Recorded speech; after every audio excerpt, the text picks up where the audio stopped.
Hello and welcome to the Motherload, the podcast for mums who work inside and outside the home. I'm your host, Dominique McMullan, editorial director here at IMAGE and mum of 2 boys.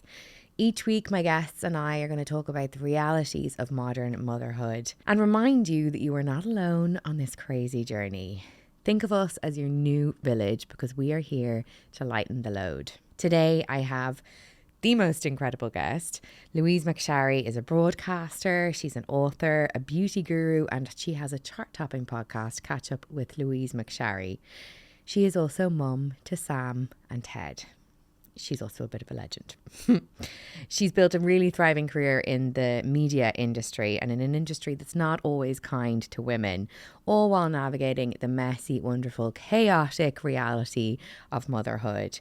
She is smart and pragmatic and kind and so refreshingly real about it all, and I'm so excited to have her here with us today. Before we get started, a quick thank you to the incredible brands that make the Motherload possible. The Motherload is powered by Peugeot and sponsored by It's for Women, Avoca and Liffey Valley. Welcome, Louise McSharry. How are you? Yeah, I'm good, thank you. I'm happy to be here. How is life at the moment? How's home? I mean, chaotic. I just feel like there's never going to be a time in my life where things are not chaotic. Yeah. But, you know, we're getting through it. And you've got 2 boys? Yes, 2 boys, Ted, 8 and 5. 8 and 5, Yeah. Ted and Sam. Yeah. How are those ages? Actually, I'm really enjoying it at the moment, for the most part. Like, I mean, they kill each other, but they also are obsessed with each other. Like, this morning, I was listening to them getting dressed, and they came upstairs, and Sam, who's the older one, was like, "Do you want to match today, Ted?" And Ted was like, "Yeah, okay." So they were like picking their matching football kits to wear to school and stuff. So they're like obsessed with each other, the best of friends. And also then 5 minutes later I was screaming at them because Sam was John Cena-ing Ted, and they were just doing just like WWE wrestling basically. Okay. And no one was dressed. So like it's that kind of, in the same 5 minutes things could be one way or another, but it's good. No, they're good. Like Sam was sitting at the table. He's my 8-year-old. He was sitting at the table yesterday. I had a call to do a work call. And afterwards he was like, "Mom, you were amazing." I was like, "Thanks, Sam." Oh, sorry, love that. I know. Yeah, he's really sweet. Like, he's really caring kid. So they're good kids, you know. Yeah, they really are. Yeah, it sounds very familiar. The like wrestling and the Yeah. no clothes on, and yeah, very familiar. Yeah. Yeah, you touched on it there, but the Motherload is all about balance, and I'm using air quotes. That career and mothering. Yeah. And I can picture you there sitting having your work call and Sam being there. Yeah. What does kind of day-to-day life look like for you now in terms of that ever mysterious balance? Yeah, I mean, I don't know if I'm succeeding. I definitely am struggling, as I think most parents who work outside the home are. Yeah. I always feel like I'm letting someone down. Some ball is being dropped. My kids are in full-time childcare, which is great. So they have an after-school program. They stay in their school. And that is like up until, have the option of up until 6 o'clock. But they always want me to collect them early. So in the afternoon, I always, in the back of my head, I'm like, when can I? So yesterday, for example, I had a call at 3 o'clock and it was quick enough and I was finished by 3:15. So I said, okay, I've got 45 minutes before my next call. I'll just go and get them. Yeah. And so I went and got them, and then they were sitting at the table with me for the call, but they were happier that I'd gone and gotten them, and they were actually fine during the call. So I do feel like it's still a challenge, but it's easier now that they're older and I can say, I need you to be quiet here, like be sound. And are they actually quiet? Yeah, they were. Yeah. Like Ted is nearly 6. Ted will be 6 in May. Yeah. So they're just that little bit older, and you can kind of reason with them in a way that I couldn't even a year ago. And that is great. And it has me thinking that even maybe next year I might be able to not have them in after school, and I might be able to, do my work in the afternoon and have them at home as well. And that would be great. Yeah. Because I'm the exact same. I have, now, not the exact same. I have a 3-year-old and a 5-year-old, and 3-year-old's in creche. Yeah. The 5-year-old's in after school, and he definitely prefers when I pick him up early, and I'm the same thing, always in the afternoon. I'm like, oh God, can I manage to squeeze in to go and get him? But the 3-year-old, like, there isn't a hope. Like, if I had him home, No. chaos ensues. Absolutely. And Yeah. like, you know, that's a very different window of mothering. I think Yeah. that, you know, 3 is still a toddler as far as I'm concerned. Yeah. And that's just completely different kettle of fish. But Yeah. I think sometimes when we talk about motherhood, people are really at great pains to tell you, oh, just, you know, when you say, oh, I can't wait till things get when they're a little bit older and things get a little bit easier. And people are so quick to be like, oh, it's just as hard. It's just different. Like, it's wait till they're older. It's going to be even harder. And I just, so far, that is not true. I have found that things have gotten easier and easier. And now I'm lucky I have kids who are, you know, obviously willing to be cooperative some of the time. But, you know, I do think that things get easier, and you'll find, you know, in 2 years, you'll be sitting here in the position that I'm in, and it'll be worlds away from where you are now. I promise. I promise. Well, like, also, you know, I want to be really honest. I would not have wanted to bring them, like, to get them off after school 2 years ago, because I found it so stressful all the time that I needed the day to get my work done, but also to have a little bit of like mental downtime. Not necessarily until 6 o'clock, but like, you know, I needed more time.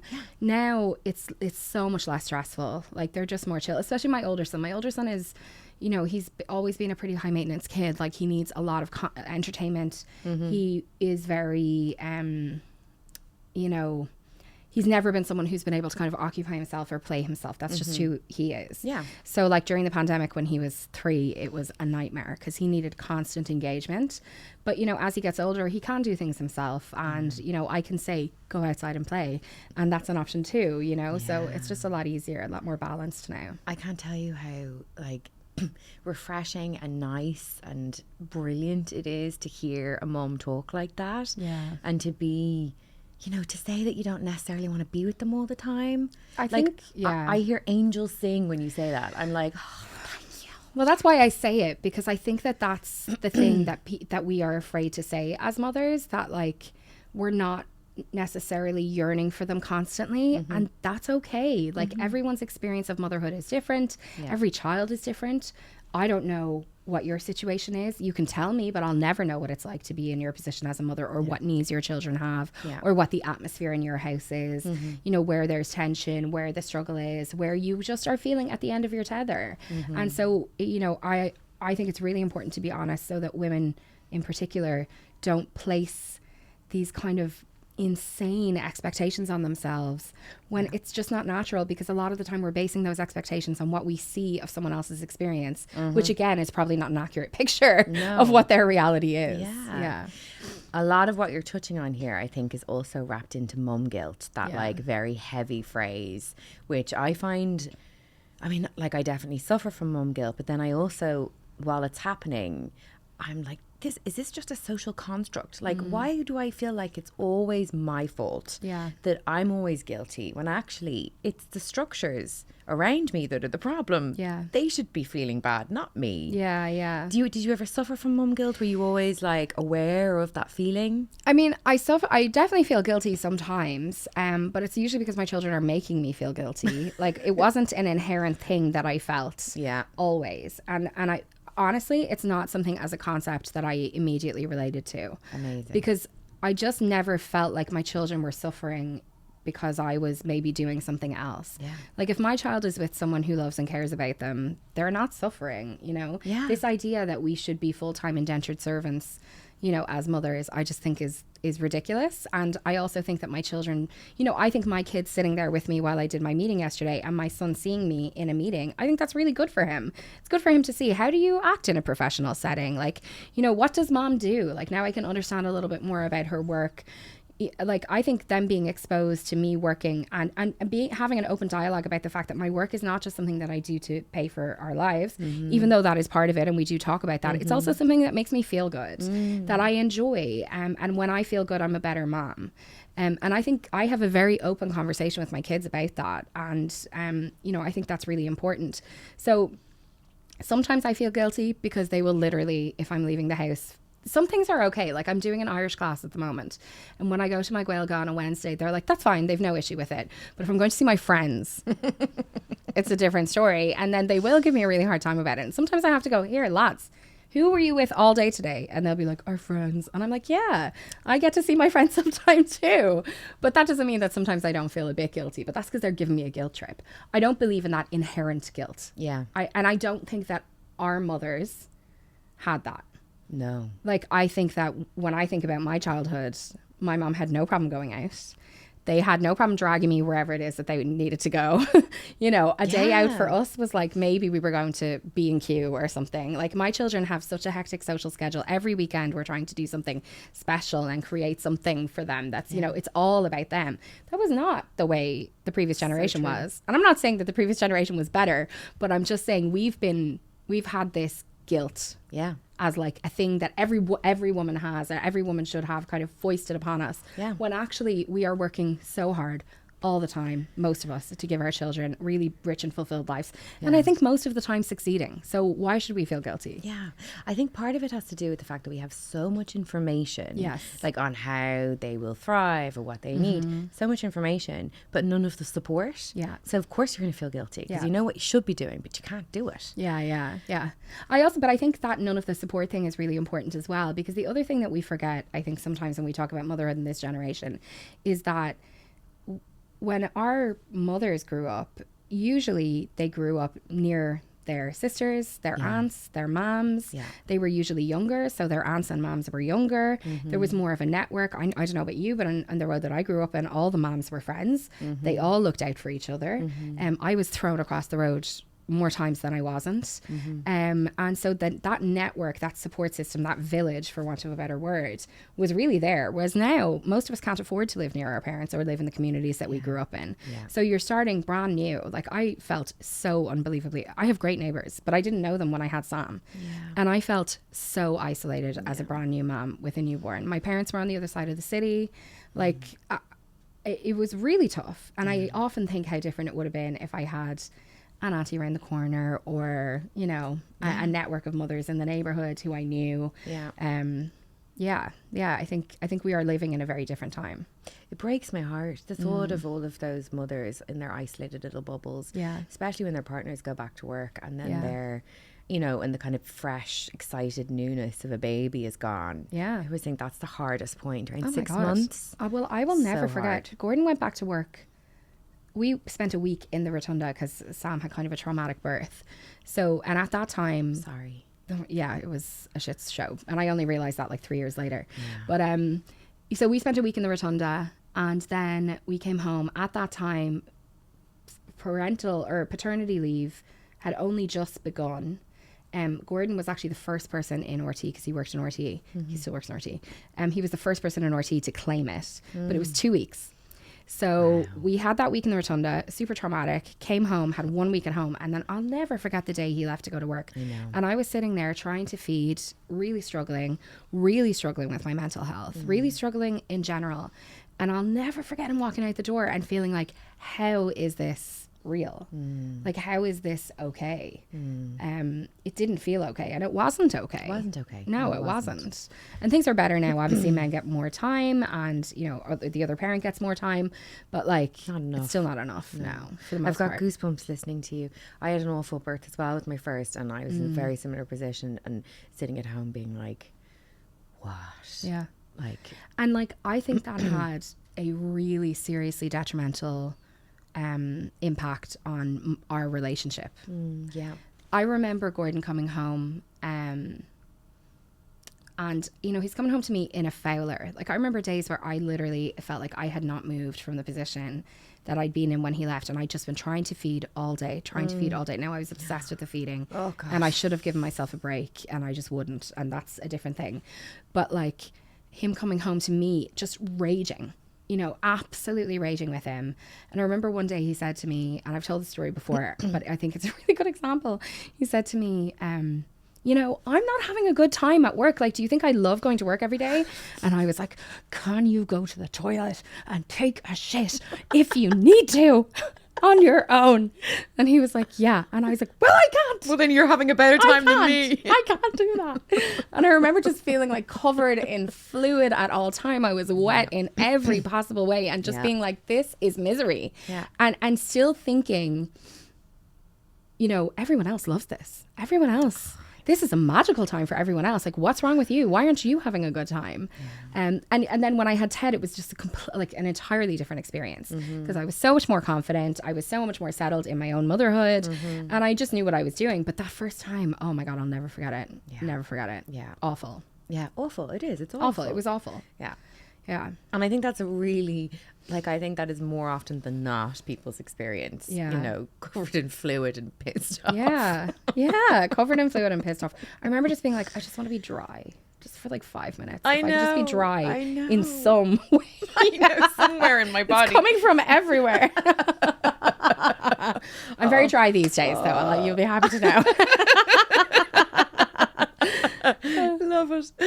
So talk to me about before you had babies then. What were your kind of thoughts on motherhood generally? Yeah, so I think I had quite a traumatic childhood, and so I was always quite fixated on creating a family to make up for the family life that I hadn't had. Without really, I don't think, thinking too much about the reality of what that would mean. Yeah. And then I had cancer 10 years ago, and after my chemotherapy, I had fertility testing, and the fertility doctor said, look, it's not going to happen. You know, It doesn't look good. Yeah. And he said, go away for a year and try, and then come back and we can look at your options. So I went and got married. That was July. I got married in August, went and got married. Obviously that was a very difficult thing to hear. I was devastated. Of course. And because the only reason I got the fertility testing is because we were like, okay, we've lost years now to this illness. Like, let's go travel, let's go have some fun. And then, you know, obviously we got that news that maybe we didn't have time to go and do that. And then we had our wedding in August, and then I was pregnant by January. Wow. Like, absolutely no problem. No problem. You're like, I could have gone traveling. I mean, I really could. Because then when we decided to go again, it was like, oh, sure. I mean, we weren't even supposed to have one, so we definitely want to have another one. And when I say I barely looked at Gordon and I was pregnant with Ted, I was very, very lucky in that regard. But yeah, so I really, really wanted to be a mother. I felt like I kind of knew, because I'm 15 years older than my youngest sister. So I had been around a baby, but I always said to my mom, I was like, you have no idea what it's like to be a mother of a newborn, because you had me. Yeah. Like, I was there. I was helping. I was changing nappies. I was holding the baby while you had a shower. Like, you know. The dream. Yeah, we used to have a laugh about that. But obviously being a 15-year-old older sister is very different to being a mother. Yes. Yes. So I think I really hadn't considered it fully. But then I also think that you can't know until you know what it's like. And that's one of the problems, is that it is such a shock, I think, for a lot of people when you actually, you know, the door closes and you're alone with your baby and you're like, my life is completely changed and will never, ever be the same again. Yeah. I'd love to talk about ADHD a little bit. You were diagnosed last year? No, I think 3 years ago now. Wow. Yeah. Something like that. So you've got a good bit of time under your belt with the diagnosis now. Yeah. How's it changed the way you're kind of living day-to-day life? So I have been kind of on and off medication. It's just trying to get the right medication, the right dose. It would be quicker, except I have ADHD. So managing the admin that would get me to the right medication quickly is a struggle. I think the main thing for me is that I'm more understanding of myself.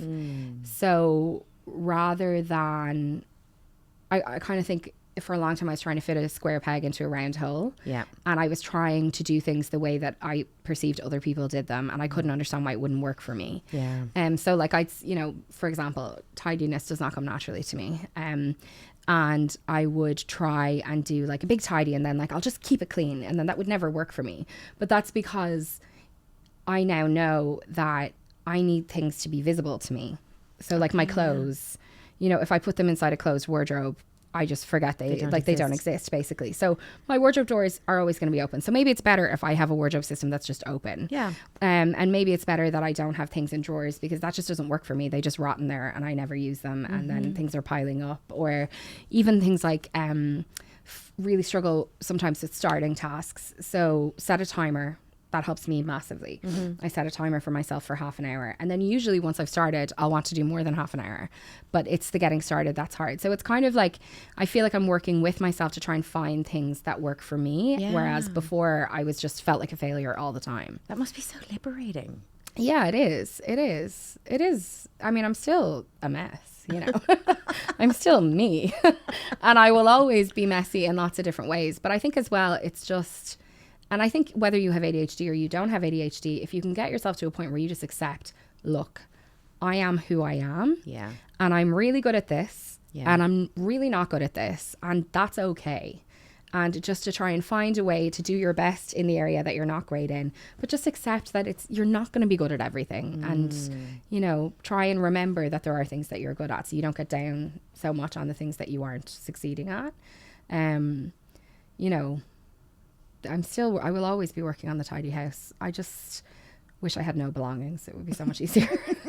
I don't know if you really wish that. I know, it's a real struggle. Do you have a cleaner? No.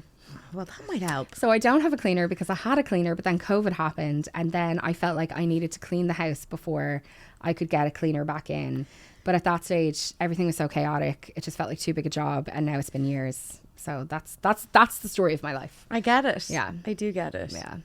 It's coming. It's coming. It's going to happen. I've got a great cleaner. Yeah. I wouldn't be able to live without it. I mean, that's one of the things I talk about, the support system. Yeah. You know, looks at a lot of different ways. And Yeah. like, it's unfortunate that you have to pay for some of your support system. Yeah. And you're very privileged if you're able to, obviously. But I Yeah. get one once every 2 weeks. Yeah. The difference for my mental health it makes is extreme. Yeah. I know. It's so often for me, it's like I know what I need to do, I just can't do it. You know? I know. Yeah. But yeah, no, I do think that would be a big help to me, and I'm a big believer in, you know, where possible, getting help if you can. Yeah, if you're in a position that you can. Yeah, I'm super lucky to be able to. Like I said, super privileged. How has the ADHD changed the way you kind of see yourself as a mother, or also as a kind of, I was going to say, just in your career generally? Has it changed the way you approach things in your career and as a mother? I don't think it's really changed how I approach things in my career. I think I had already figured out that I needed to work in certain ways in order to be successful. Yeah. Like long deadlines are really hard for me. Like I remember I worked in news talk at the start of my radio career as a researcher, and then I briefly worked on a TV program as a researcher. And it just did not go well for me in the TV program. And I was like, why can't I be good at this? I was so good at the radio research. And I realized it's because in radio, you're working, it's high pressure. You're working to really short deadlines. I would have had maybe a day max, sometimes an hour or 2 hours to put together a panel or, you know, a piece about X, Y, or Z in radio. And then in TV, I might have had 2 or 3 weeks. And I did not know what to do at that time. I mean, I really didn't. And I wasn't asked back for the second series. And I'm sure it was because they were like, she's not working over there. I didn't know what to do. I literally didn't know what to do to fill the hours. Yeah. And I couldn't really get motivated because I was like, it's so far away. And now I know that's just how my brain works. I need short deadlines and I need that pressure. So like, I remember actually when I wrote my book, I knew, I was like, this is going to be a challenge because I was, you know, you need to write 80,000, 100,000 words. Yeah, exactly. It was over the course of months. So I knew I had to set myself shorter deadlines and get someone to hold me accountable to those deadlines. Otherwise I wouldn't have gotten it done. So I'd figured that out before I had ADHD. And I think I kind of knew that was how things needed to be. So my week is quite structured in terms of when I do things, and everything I do has a short deadline. So I do 3 podcast episodes a week, sometimes 4 every second week for Patreon. And then I write 2 columns, 1 weekly, 1 every other week. So, and then on the week that I'm not doing the second column, that's the week I do the fourth podcast episode. Like, it's just very organized. And I have deadlines Monday, Tuesday, Wednesday, Thursday I have deadlines, and then Friday's a kind of looser day.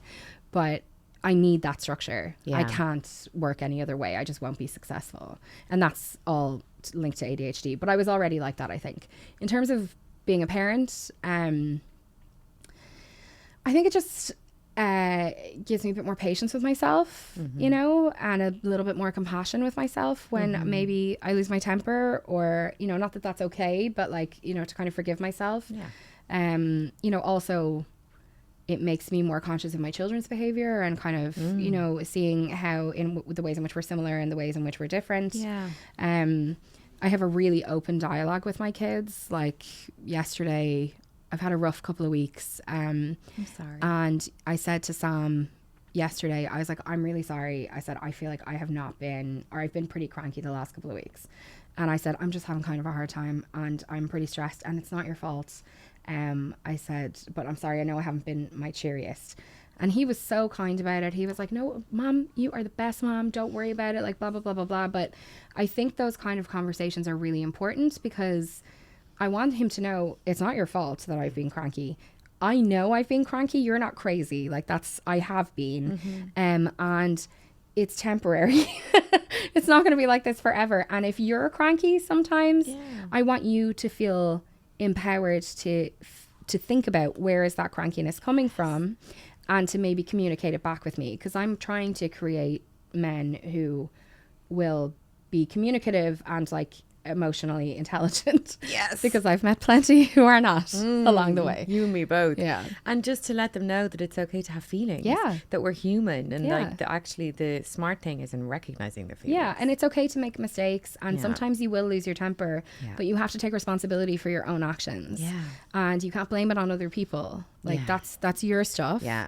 And you need to confront that, figure out where it's coming from, and then communicate effectively with the people around you. Yeah. Sounds so simple, but like that's revolutionary. Yeah. And like seriously life changing when you can get it right as Yeah. kids. Yeah. Like imagine And if as our adults. generation, Yeah. exactly. Yeah. Imagine if our generation were educated like that. Yeah. It's it's big stuff. Yeah. Important stuff. Yeah, I think so. I think that's actually the most important thing for me as a parent, is to try and be honest and open with my kids, and admit fault where appropriate, because I want an open dialogue, and it's, they're 5 and 8 now, but when they're 15, 16, 17, I want them to be able to come to me and tell me about whatever it is that's bothering them, when things might be a bit more serious.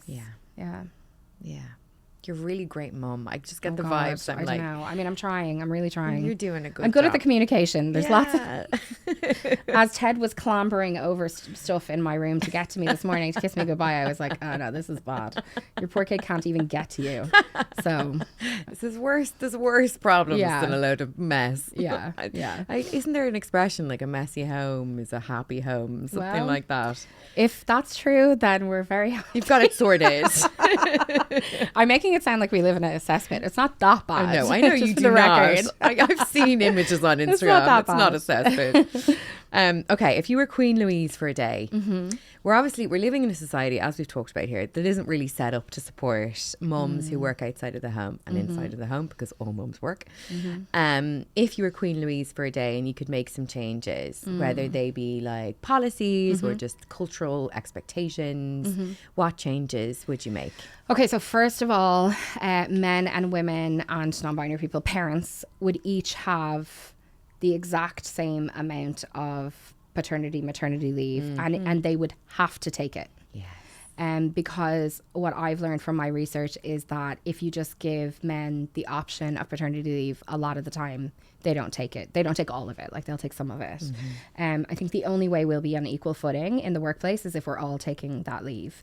I also think that when we're in a situation where women are in the home for much longer after a baby's born, what happens is you get into a rhythm of the woman doing the baby stuff, organizing doctor's appointments, buying the nappies, doing the shopping, and then when they return to work, it tends to just stay that way. And that's not good enough. I also think for child development, it makes more sense for them to spend, a large chunk of time with each parent. I think it's really good for bonding, for, fathers and their children to have that time, and for fathers to have a full appreciation of what it's like to actually care full time for a child. I think there's no one loses.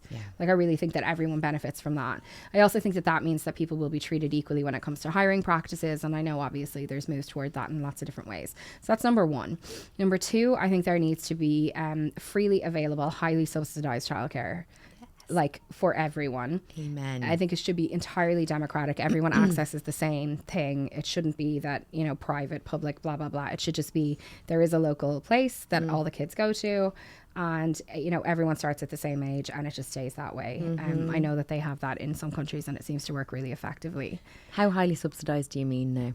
Oh, like, I mean, I don't have a problem. I think having a little fee is fine, but there's in some European countries, people are paying like 60 quid a month. Oh, and then maybe an extra 60 quid a year. Yeah, like, small, Yeah. small. It needs to be accessible to everyone, obviously, no matter what your income, or if you don't have an income. like free obviously is fine with me too. I would be fine with free. But you know, it needs to be the fact that we have women who cannot go back to work because they can't get, even if they have the money, that they can't get a place is just insane to me. And it is women who are suffering, and it's women who leave the workplace as a result of it, and it's just unacceptable. So that's number 2. Number 3, I just think we are really lacking family friendly spaces. You know, I find it's really palpable when you go to other countries and you see the fact that often cities have been designed with families and children in mind. Yeah. That doesn't mean that every space incorporates children, but it just means some of them do. Yeah. Or maybe even most of them. Like here, honestly, sometimes I'd rather sometimes have a rat with me than a child. The attitude that you get in some places. Yeah. And I find like when I remember I went to the Arc, which is the children's theatre in Temple Bar last year, and the relief I felt at like, I don't have to be on high alert for my child doing anything even remotely wrong, because this space is built for them. And they'll wait for you to go to the toilet with your child, and you know, everything just, you just feel welcome. Actually, it's as little as that. You feel welcome. And in so many spaces, and the online discourse, and it doesn't help, but in so many spaces you just do not feel welcome with your children. And I think that that's bananas. Like, and it is a cultural thing. I don't know how we've moved into, as Irish people, this space where we have disdain for children. I'm really disappointed in it, because you don't get that in Italy. In Italy, children are adored. You know, in Thailand, children are adored. In Spain, children are adored. But here, it's this weird, like, you know, keep them quiet. Seen not heard kind of vibe, if even. Which adds then to that isolated mother. Yeah, you know? and that stress. Like you know, the tension that you carry around. I know, yeah. And also sometimes, you know, I find myself giving out to one of my kids for doing something. And I'm like, why am I giving out to them? That's actually, that's nothing. They're just literally being a child. Just existing. Yeah. And then I have this like inner argument. Yeah. So I would just like things to be generally more kid friendly. Yeah. And people to just have a little bit more compassion for the fact that, for children, and for the fact that they were once children.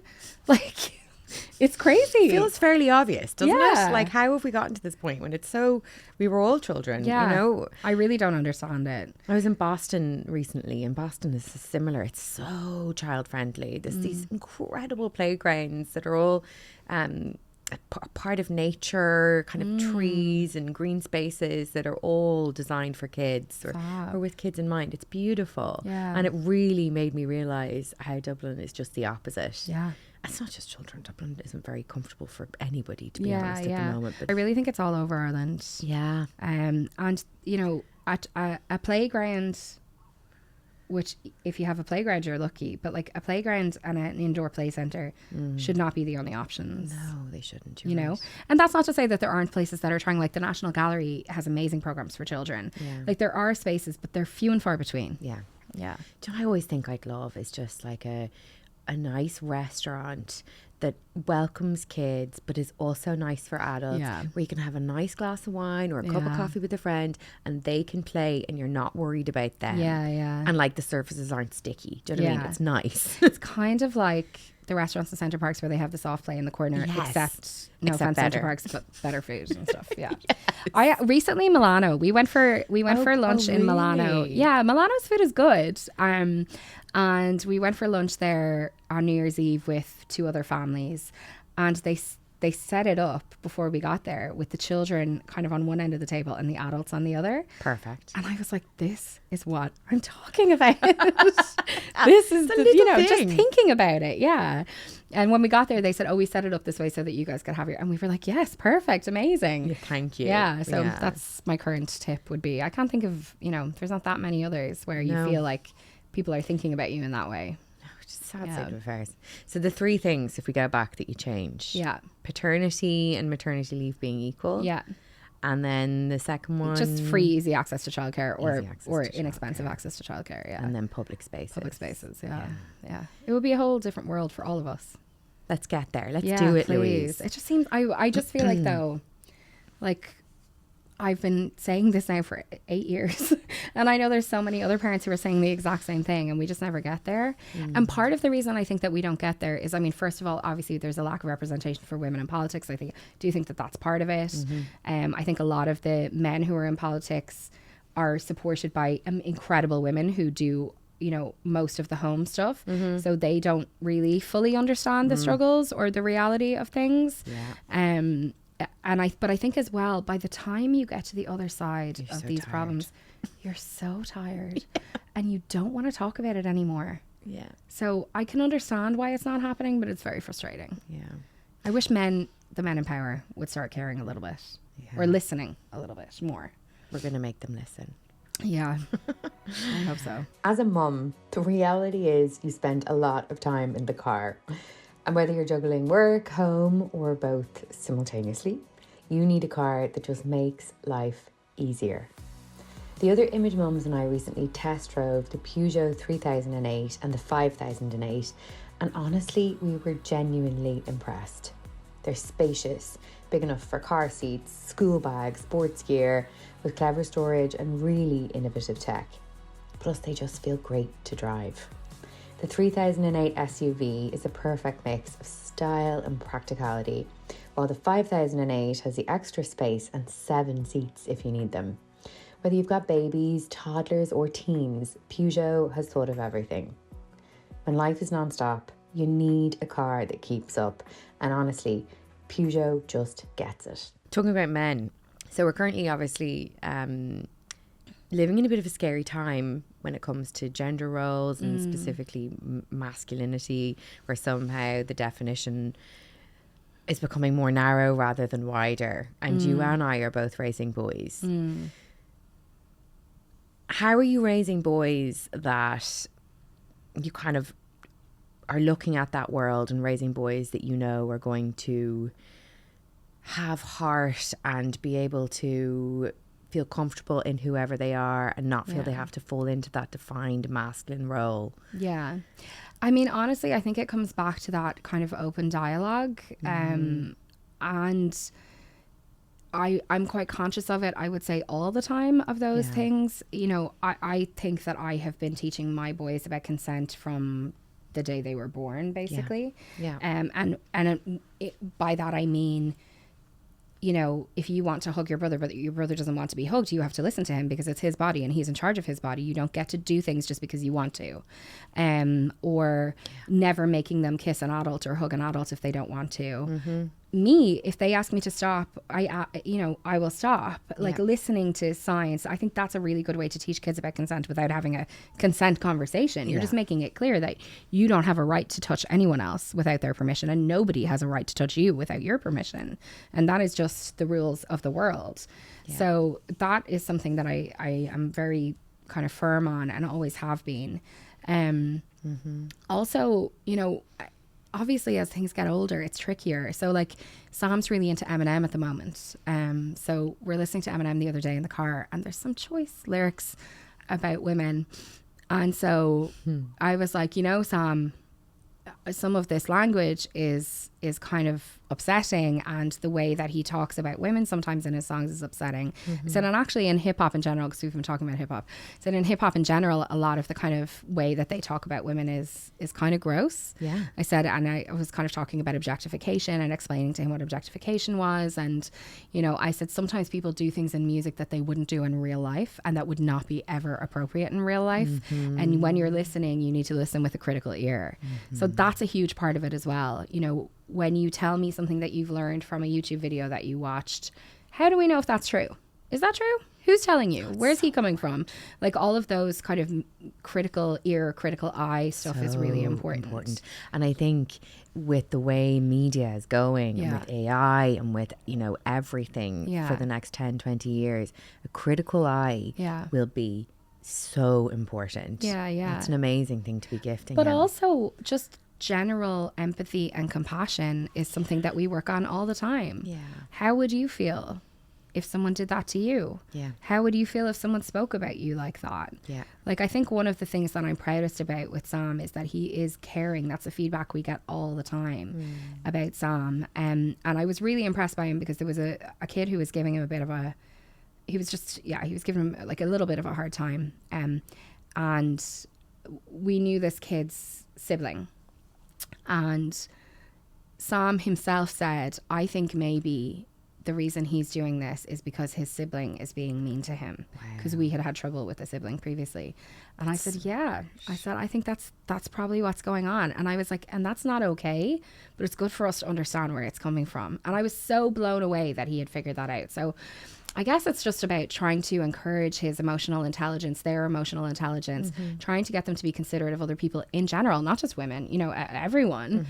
And consent. And eventually we will actually use the word consent. But for now, it's just in our actions, and just always driving home the message of you don't get to touch someone else without their permission. So simple. So and important. You have to ask for it.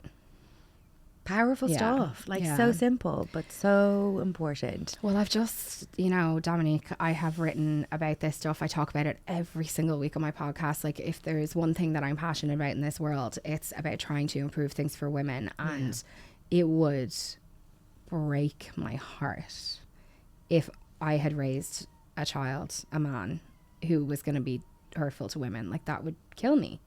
And so I have literally thought about this from the moment that I knew that they were going to be boys. Yeah. You know, and I'll never stop thinking about it.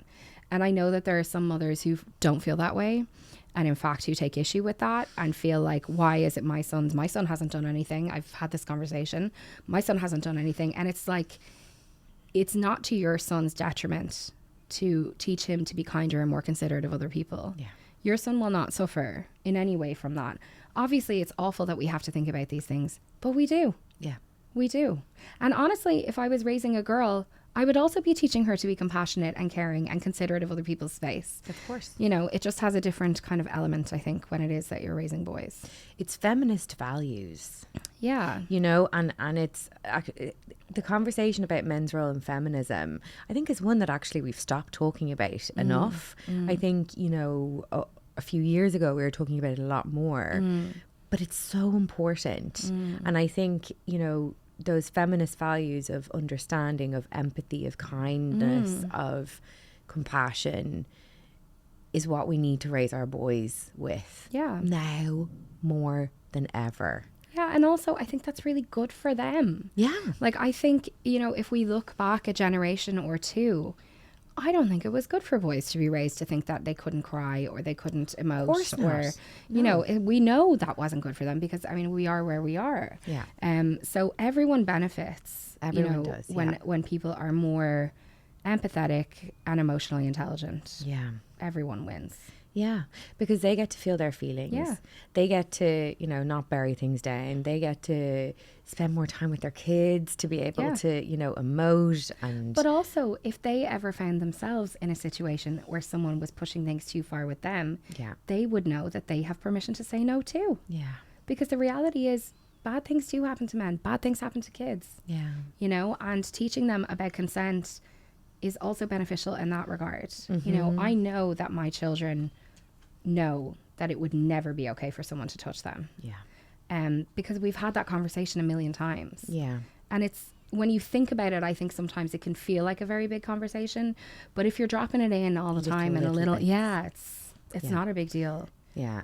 I had to have the conversation actually with my 3-year-old, kind of the beginning of the conversation for the first time, because they both just love being nude, and in school he was running around with his trousers down, thinking he was hilarious and wiggling everything in his faces.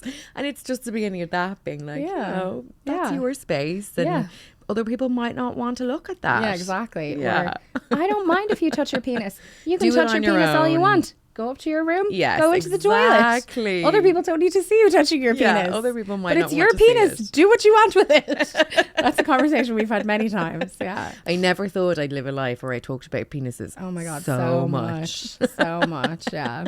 Yeah. I'd love to talk a little bit about kind of self-care. Another one of those kind of, you know, very loaded words.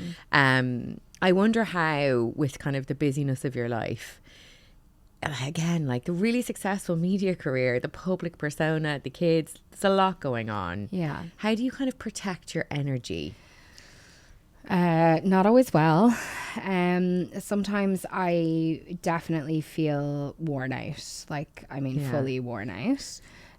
But I also genuinely, like, I prioritize being with people that I, you know, socially, that I want to hang out with.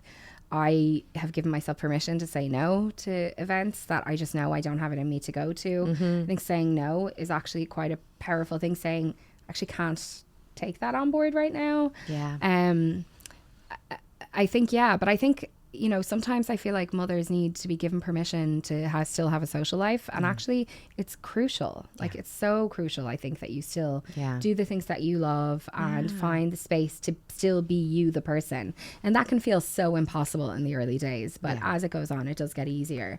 You were like my idol. I see you at gigs and stuff, and I'm like, look at her. She's at a gig. I'm going to a gig. Well, I'm glad you feel that way, because I know there are other people on the internet who do not feel that way. Because I don't post my kids. There are some people who genuinely think I just don't spend time with them. Oh, just like ridiculous. Whatever. Yeah, so crazy. But anyway, I do think that's important. It's definitely important for me to be a good mom, is to, even if it's just going over to my friend's house and watching TV for a while, you know, just to get out of the space. Yeah. But then also, like, last night, this is kind of revolutionary what happened last night. I took my kids to football training and I brought them home, and I knew I had this morning, and I was like, I need to wash my hair tonight. So when we came home from football, I said, guys, I'm going to go have a shower now. And you're going to stay down here. Shut up. Yeah. And I'm going to go upstairs and I'm going to have a shower. And I said, you can come and ask me if you need anything. And I knew they were just going to sit and they were watching something. And I went and I had my shower and I got out, and no one had come up, and I could hear that they were still down there. And I dried my hair. What? And then I put on my clean jammies and I put on my dressing gown and I went downstairs and everything was fine. Oh my God. And that felt like self-care. Yeah. That saying, I need actually to do this now, because then I can watch my Ruby Frankie horrendous documentary after you guys have gone to bed. And that time is also important for me.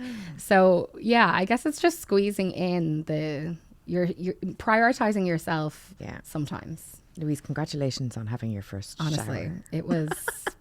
It was amazing. I'm so also, jealous. The light in our bathroom is broken at the moment, and we keep getting ghosted by electricians. So currently there's just like this little cordless lamp in the bathroom. So it felt like quite chill though, but spa. Yeah, like spa. Yeah, exactly. A dimly lit shower. What's not to like? Oh my God, the dream. I'm telling you, I'll be doing it again. Yeah. Actually, doing your hair brings me on to, you are like a verified beauty guru. Thank you. And I'm constantly trying to replicate makeup. I was saying before you got here, I was doing my makeup this morning, being like, it's got to be good. It is good. It's so good. Tell me, is that a form of self-care for you, or does that ever feel like work? Does that ever feel stressful for you? I find that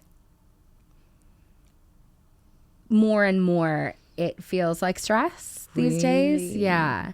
Not mega stress, but sometimes I'm, you know, if I have something that I need to go to and I know there's going to be a photographer, or if I'm doing something on camera, I'm just like, oh my God, it would be so much easier if I could just walk out the front door, you know, because if you're going to an event and there's a photographer and, you know, whatever, you're meeting other people, you want to feel your best. So that means you want to look your best, but then that's an hour and a half. Yeah. Maybe add it on. I mean, I don't often have that time, but like, you know, if you really want to look good, add it on. And then your travel. So you could be going to an event that's an hour and a half. Then let's say an hour for prep. And then your travel, that could be another hour. So then you've got, you know, 3.5 hours out of your day, which is just so much time. So recently I've been kind of resenting that. But when I have the time and it's not a high pressured situation and I'm going to something that I'm excited for, I still really enjoy it. And I enjoy planning and figuring out what I'm going to do with my makeup. It's the makeup for me is like the fun bit.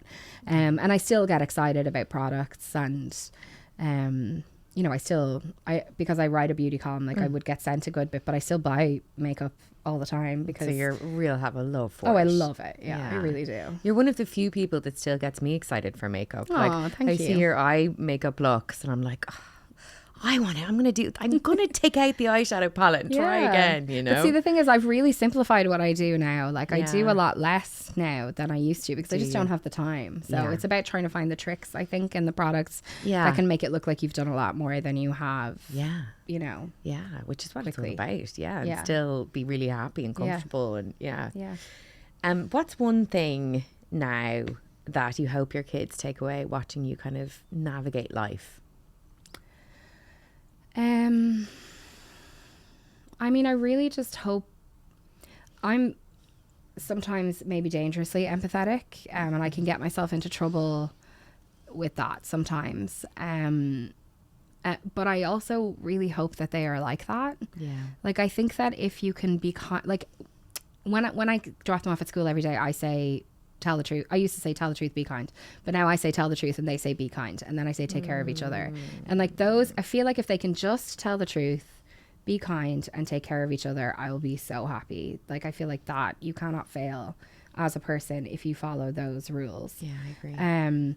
Even though sometimes you will find that you're in a situation that you've been maybe too kind to someone, or, you know, you're being too understanding or whatever. Like, those are, you know, not the worst traits to have, I don't think. And I do think that one of the reasons that I'm good at what I do is because of the empathy that I have. And I would really like for them to take that on too. Yeah. I agree. I couldn't agree more. And I'm also a little bit too empathetic sometimes. And I also always say to the boys to be kind. Yeah. I don't think you can be more than be kind in the world. I think, you know, you might find it difficult sometimes, but at the end of the day, it'll always come right, I think.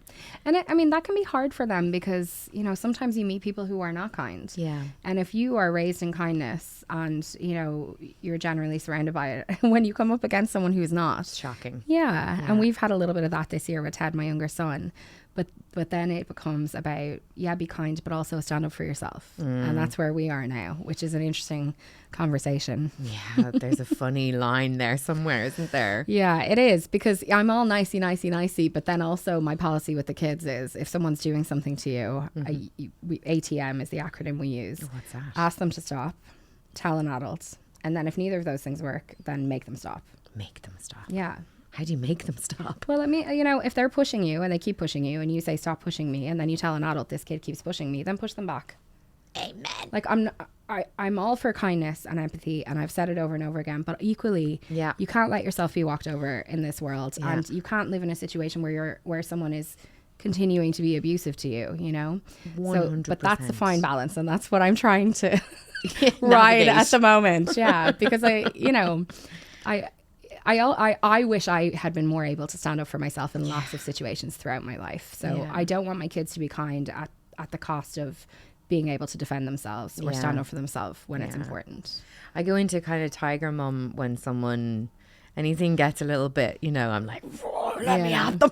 Let me have that 3-year-old. Oh yeah, I mean, I was fully giving a 5-year-old a dirty look yesterday.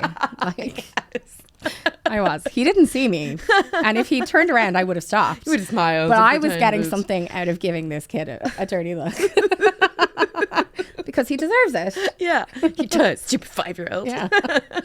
Yeah. Very healthy. Yeah, totally. What is one cliche about motherhood that you wish you could get rid of, that we could stop today? I definitely have one. I think it's enjoy every moment. Oh God. Or like, what is it? There's one that's like at the tip of my tongue and it just isn't coming to me. You'll miss this. Oh, you'll miss this. You'll miss this. You'll miss this when it's gone. You'll miss this. You know, don't wish it away because you'll miss it. I hate that because, you know, I remember one day I was putting Sam in his car seat and Sam went through a really horrible phase of hitting. Yeah. And he was, I'd gotten Ted into his car seat. I really needed to go to the toilet and I wasn't feeling well. And I was trying to get Sam into his car seat. Ted was a newborn, Sam was 2.5. And he was, you know, when they like arch their back and he just wouldn't get in. And I was there on the verge of having a toilet accident and not feeling well. And he was slapping me across my face. And I was like, this is what they fucking think I'll miss. I will not miss this. Like, and that's the reality, is that there's good and bad, there's highs and lows, and there are bits that are awful. So let's stop taking away parents' right to say, I don't like this bit, yes, or this is objectively terrible. Nobody would opt into this particular moment in this situation. Yeah. And it's okay to say, I can't wait till this bit's over. Yes. I can't wait till he's through the hitting me phase. Yes. You know, and these days it's a funny story, but like I'll never forget the day that I met a friend of mine at the end of Fairview Bridge and burst into tears because I had just had to drag Sam kicking and screaming out of the playground because he'd slapped me so hard my glasses had flown off. Yeah. You know, again, I can tell that now to Sam as a funny story, and Sam's like, oh my God, sorry, Mom. But like at the time it was horrendous. Yeah. We've only just finished a hitting stage. It's so hard. Yeah. Because you can't hit them back. No, I know. And sometimes you're like, oh, no. It's really hard. Yeah. It's really hard. Yeah. It's not all sunshine and lollipops. And it's okay to say that. Yes. So any of those cliches of like, you know, you'll miss this when it's gone, or enjoy every moment, or all that stuff, you know, I just feel like all it does is kind of censor our feelings and make us feel like our feelings are wrong. Yeah. And it's not helpful. And diminish them. Yeah. I remember hearing that before and thinking, so not only is this really hard now, but I'm also going to be miserable in 10 years. Like, you're telling me it's doubly bad. You know what I mean? Yeah, like, yeah. Not cool. Yeah. And is there anything that you kind of swear that you would never have done as a mum, but now you swear by? That I swear by. Well, there's definitely a lot more internet time in our house than I ever thought that there would be. But Yeah. you know, everyone's an expert parent before they have children. I know. You know? Yeah. I definitely would have thought that there would be less internet time, but sometimes, Oh, listen. you know. Yeah. And Sam just loves gaming. Like, that is his number one love in life. So that's a constant kind of battleground and, you know, difficult thing to balance. He's going to be a YouTuber. Like, that's what he thinks. He's going to be a YouTuber who plays games, you know, and makes videos. And that's a viable career. Like, he can be extremely successful. There's people making a lot of money doing that. So I'm not discouraging it, but I'm also like, yeah, but right now you're 8. And he actually said to me one day, he was like, why don't you want me to get further in my career? I was like, how? Sorry, he's learning that. That's not off the ground. He looked at Louise. But like, you're 8. Sometimes you have to go outside. Oh, I love it so much. I can see that coming very close. We started to talk about games the other day with my 5-year-old. He's like, there's a boy in my school playing games, Mum. Can I get some games? He doesn't know what it means. Yeah. And I'm like, oh, it's coming. Yeah, It's coming. Yeah. That's, I mean, sure, look, nothing's easy, is it? Nothing's easy. No. Last question. Is there one thing that you wish mums generally, especially mums who work outside of the home, talked about more openly, that you'd like to open up the conversation more on? I think it's really just about admitting that it's hard. Yeah. You know, I think this pretense, and I'm not anti-social media by any stretch of the imagination, but I think that there's a lot of performing of motherhood online these days that fools us all into thinking that everyone is having a great time and everyone else's house is tidy at all times and everyone else's children are perfectly behaved. They never watch TV. They're never on the internet. They all wear beautiful outfits every hour of the day. And like, that's not real. No. And yes, thankfully there are women who are being brave enough to show the other side of that coin on the internet now as well, but you have to seek them out. And you know, I really wish we were all just a little more honest about the fact that everyone struggles. There is no mother who doesn't have a day where they feel like they're not doing it right, or, you know, they didn't give it their all that day, or they got the balance wrong. All of us feel that at some stage. And I think the more open we can do, or we can be about that, I think the better. Yeah. Louise McSharry, thank you so much for joining me today. Thank you. That was a fab chat, and you were the best thing in the world. Oh, thank you so much. If you enjoyed this episode, you might also like to log on to IMAGE.ie or subscribe to our Motherload newsletter. Please also tell a friend about us. It helps us reach more women who need these conversations. Thank you, as always, to the incredible brands that make the Motherload possible. The Motherload is powered by Peugeot and sponsored by It's For Women, Avoca and Liffey Valley. Thank you for being part of this conversation. I will talk to you next week, but until then, look after yourself and remember, you are doing better than you think.